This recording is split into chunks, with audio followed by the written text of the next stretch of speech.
1857 সালের বিদ্রোহে লখনৌতির নেতৃত্ব দিয়েছিলেন বেগম হজরত মহল। 1857 সালের বিদ্রোহে বিহারের নেতৃত্ব দিয়েছিলেন কুনওয়ার সিং।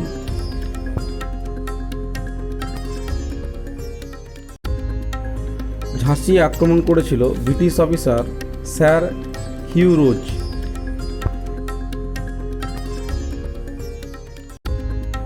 1857 সালের বিদ্রোহের পর বাহাদুর শাহ জাফরকে রেঙ্গুনে নির্বাসন দেওয়া হয়েছিল। 1857 সালের বিদ্রোহে কানপুরের নেতৃত্ব দিয়েছিলেন নানা সাহেব। 1857 সালের বিদ্রোহের সময় ভারতের গভর্নর জেনারেল ছিলেন লর্ড ক্যানিং। 1857 সালের বিদ্রোহ শুরু হয়েছিল মিরাট থেকে। 1857 সালের বিদ্রোহ শুরু হয়েছিল 10ই মে।